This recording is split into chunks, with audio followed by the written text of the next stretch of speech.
What's up, Jess? You auditioning for a role or something, yo? No, why? I don't know. You just look like you in a little auditioning for a role mode today. Your hair not done. You got your hat on backwards. You got a blanket on like you cold. And you just be talking to yourself all morning. No, I've been acting reading. like Gator from Jungle Fever. No, you've been mumbling all morning. She been reading. Anyway, yo, go ahead. Shut up, Loren. My bad. I want the people to know you was reading. All right. So Diane Keaton, over the weekend, she passed away at age 79. So I wanted to take a minute to send a rest in peace to her. Oscar-winning actress, director, producer. She won an Oscar back in 1977 for Annie Hall. You know her from Something's Gotta Give, which she was also nominated for an Oscar for. Father of the Bride. The Godfather. The Godfather, yes, The Godfather 1 as and well. 2. Which is where she actually got her big break. Was playing Al Pacino's girlfriend in Francis Ford Coppola's The Godfather. But as of right now, there are no details as to what happened. But it was just reported over the weekend that she had been rushed to a hospital, and that is where she passed away. And there are reports out right now that whatever was happening with her health wise was all of a sudden. Yeah. But it's just it's sad. It's definitely sad. Yeah. She but also was 79. I mean, 79 is. People got mad at me. Well, not mad, but they were like, "How you gonna say 79 is young? 79 is relatively young nowadays. People are living a lot longer than that." Yeah, I mean, and I think about because when I thought 79 and then something happening suddenly, that's my worst fear for the older people in my family. So I think even though she's 79, it's still somebody leaves suddenly. It's just you still want them to be here. So just wanted to send her a rest in peace. Now, as we switch on over to other news, so Dr. J. Barnett. I know he was at the Mental Wealth Expo this weekend, right? That's my guy, man. Salute to Dr. J. Barnett. Dropping on clues bombs for Dr. J. Yes, he was at the Mental Wealth Expo.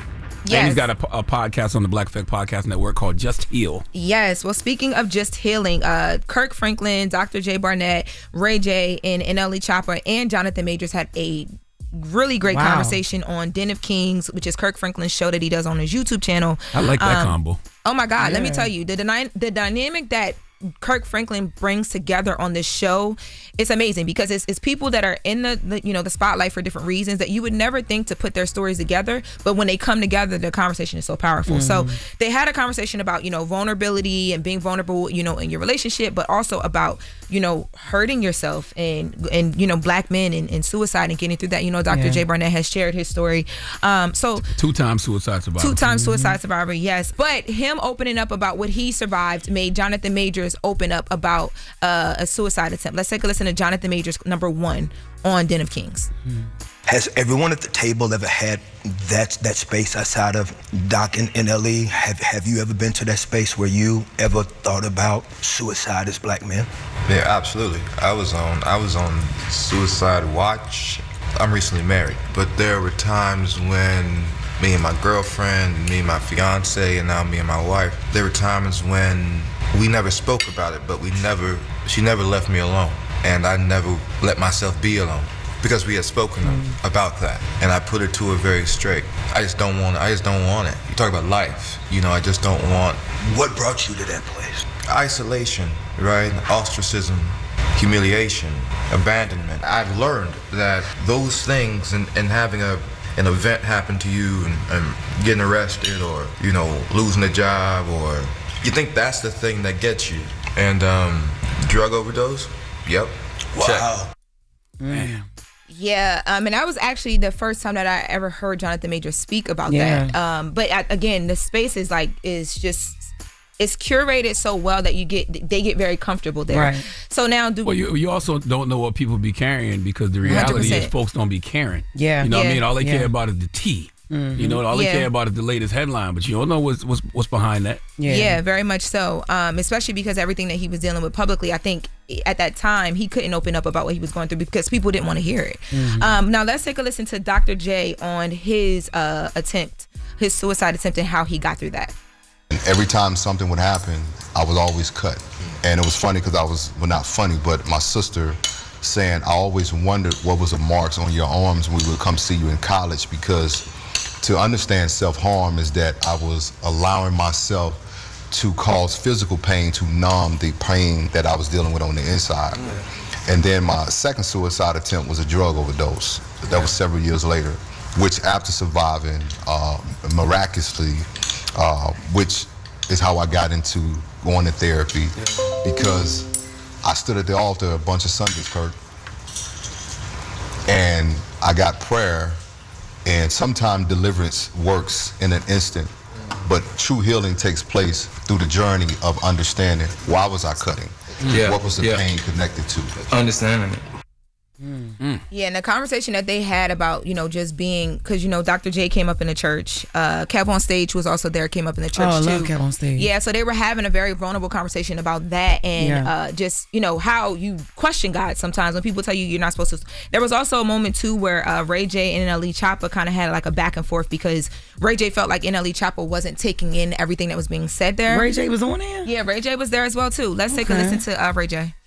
You manifested where you are right Yes, now. sir. So you understand that. The grace of God. Cool. That's what you feel.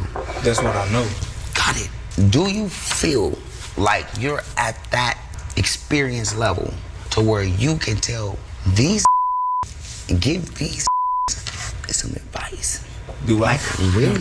You know what I'm saying? Do you feel like you can give Jonathan Major some advice? Do I feel I'm at that level? Yeah, not successful. No, that's a good question. I'm talking about experience. Knowledge-wise, right? Yeah, do you feel like that? I can only give where man is willing to receive. That doesn't make any sense. But Yes, that does just answer the question. Break it down. Do you feel like your experience? Do you feel like your experience in the world that you can give Jonathan some advice? If he's willing to receive. That's way out. I need to smoke a cigarette. So wait a minute. Okay, so it was Jonathan Majors. Yes. NLE Choppa. Yes. Jay Barnett. Yes. Kirk Franklin. Yes. And Ray J. And Kev on Stage. And Kev on Stage, I'm sorry. Yes. And Ray J. Yes. Then Ray J was there, and Kirk Franklin was trying to get Ray J to open up about, because he also grew up in the church, and Ray J said he hates the church now. But Ray J was quiet for most of the time. Honestly, this was the most he spoke because, and I think. Well, everyone at that table was qualified to speak because everybody's experiences are different. Yeah. And you can learn something from anyone if they're willing to share their experiences. The only expert at the table was Dr. J Barnett. If you're talking about an expert in, psychology or therapy, the only expert at the table is Dr. J Barnett. Everybody else is just there to share their experiences. So why can't NLE Choppa share his experiences? Well, when you watch the full interview, which I do advise everyone to go and watch, it's on Kirk Franklin's YouTube channel. I think the issue came in because NLE Choppa was sharing a lot, and it was great to hear his aspect, especially because he was the youngest in the room. But there were certain points where you felt like he was responding just to either defend a point or like it didn't always seem like he was listening to take things in. And at certain points. Yeah, listen, I watched it and I was like, I get what people be talking about now. Right, okay. I promise you gotta watch it, but you do encourage people to watch the whole thing. So yes, really get, because I also think NLE Choppa meant well by what he was saying, and he comes from his own experiences. He is a breadwinner in his family. He's been through things. So yeah, great conversation though. So shout out to those men. Got through the conversation. Did Ray J share real quick? I know we gotta go. Did Ray J share anything? A little bit. He said that he's happiest when everybody has hotel rooms and when he could give to his kids. Meaning he likes to take care of people, and that's when he's happiest. Oh, okay. All right, Lord. Yep, that's it, y'all. Nice, good. Happy birthday to Gina. Gina who? Martin. Gina Waters. Tisha Campbell? Tisha Campbell, yes. You said Gina. You look like Lil Roscoe this morning. You do. That's exactly how you dress this morning. Well, my husband, Chris was like, damn, Riley. Like from the Boondocks. I was like, okay, all right. She just auditioning for a role or something. I don't know what the hell going on. She better act day right now. It's cold. And yeah, that's it. I get my head done today at 12. Don't worry about it. I'll be back rocked up tomorrow. Don't worry about it. Listen, 4 after the hour, we got Donkey today, and we need a man named Jace Christian Hansen to come to the front of the congregation because he's just nasty. We'll talk about it. It's the Breakfast Club. Hold up. Every day I wake up, wake your ass up. The Breakfast Club. Y'all finished or y'all done?